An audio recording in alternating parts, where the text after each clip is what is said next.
Well, as you guys know, San Diego, boy, I can't ice skate, so we're bringing the game inside. Pleased to be joined by the WHL's leading goal scorer right now, Shea Van Olm. Shea, talk to me a little bit about your air hockey game. Are you good? How's it been a long time since you played? Yeah, it's been a little while. I'd say I'm a pretty good player, obviously playing hockey, but yeah, I guess we'll see. A little bit of a different game, but you can handle it. it. Game, yeah. All right, there you go. Let's go. Well, Shea, again, just kind of talk to me a little bit about growing up, your beginnings in hockey, and why was this a sport? Obviously, growing up in Calgary, I know it's a big sport out there, but why was this the sport for you growing up?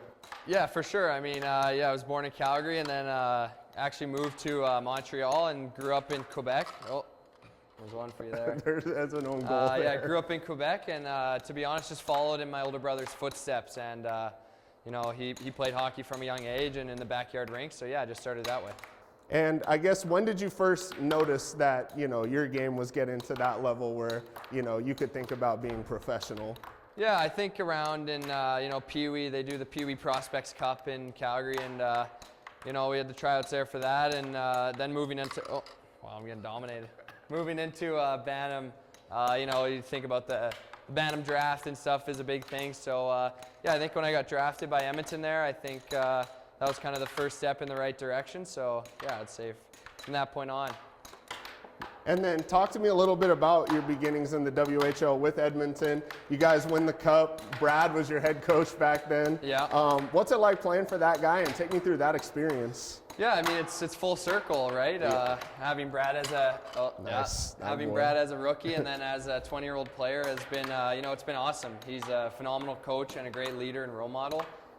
And yeah, coming into Edmonton as a young player, I was fresh face, new to the league and new to the speed and everything. So it took me a little bit to adjust, but I just worked hard every summer to get better and yeah, come back every year bigger and stronger. And then talk to me a little bit about the trade heading into last year, I guess.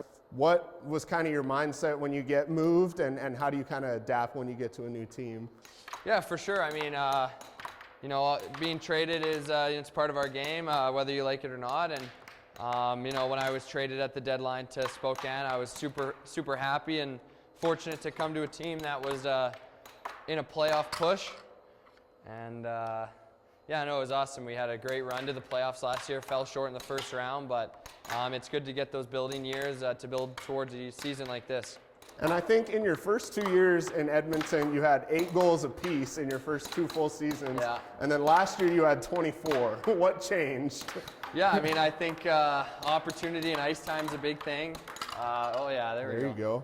I think, opportunity is a big thing, but also just confidence for sure. And like I said about having big off seasons, right? Just working on your shot and coming back better every year. So I think it's just a combination of things. And then heading into this year, obviously the expectations were put on you guys early with the Memorial Cup bid that, the management wanted this to be a big season for you guys. Yeah. I guess just how did you guys handle that, and were you kind of aware that this was the year you guys could take that step? Yeah, for sure. Obviously disappointing for the management and the younger players of this team to not get the Memorial Cup. I've been fortunate enough to go to 2 Memorial Cups, and they're pretty special events that go on. So yeah, I think when we didn't get that Memorial Cup host for next season, I think mentality changed a little bit and kind of geared towards just going for it this year. And obviously with the additions you mentioned earlier, I think that's going to help us down the stretch. And then, coming into this season, I guess, did you feel anything different heading into this season? Because obviously you've just been on a tear so far this year. Yeah, I mean, I think as a 20-year-old guy, that's sort of the expectation I had for myself. You're only allowed 3 20-year-olds on each team, so just being physically more mature and mentally more mature than most of the kids in the league. So yeah, I just wanted to have that mindset that, I should be doing this, and to come in and do what I've done is, credit myself for having a big summer and just being ready to go for the year and not take game for granted. Now with the rule changes, obviously you've decided that you're going to go play college hockey at Penn State. Yeah. Talk me through that decision and just kind of how excited you are for that. Yeah, for sure. It was a lot different than what I'm used to. The college goal line save there. Yeah. The college recruitment it's a lot different than WHL getting scouted and getting drafted. So yeah, I had to talk with a bunch of teams and narrowed it down to my final 3. And Penn State had a lot of things that I was looking for, hockey-wise, school-wise, and the culture down there. So yeah, super excited. Oh yeah, there we go.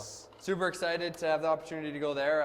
Still focused on getting a pro deal if I can, but yeah, no, it's exciting and it's a great rule, I think, for someone like me that can just keep getting better and evolve as a student as well. Gotcha. And then I guess just when you heard about the rule, was that something where you were like, oh my gosh, I'm getting dominated here? Was that something where you were like, this is something that I really want to do, or was it just like, this is a good opportunity that I want to see if I can do? Yeah, I think for sure. I think it's a number. Oh yeah, okay, I'm getting sniping. Crushed here. There we go. There we go. Yeah, I think for sure it's a great opportunity. I think to coming in this year, traditionally it would either be sign a pro deal or go play college in Canada. So to have the same sort of outcome, but my plan B to be play in the NCAA is awesome for me. So like I said, still focused on trying to get a pro contract, and if that doesn't work out, I'm super excited and fortunate to go to a school like Penn State and play hockey there. And talk to me about these 2 years in Spokane, what it's been like, kind of learning these guys. Now they're a little slow on there. Yeah, slow. And just kind of, learning Burke's play style last year and kind of getting a feel for this team. Yeah, for sure. I came in last year and played with Berkeley and Connor Roulette, and just gaining chemistry with Berkeley throughout last season I think was big building into this year, and I think that was sort of the plan with me. That was sort of the plan with me getting traded there. Yeah. But oh my gosh, tight one. So I think chemistry's huge, and it was. Oh yeah. There you go. Is that it? That's it. That's it. But we'll keep chatting. All right. I guess coming into this year, once the moves were made to get Smith and Sam, eventually you guys bring in AC.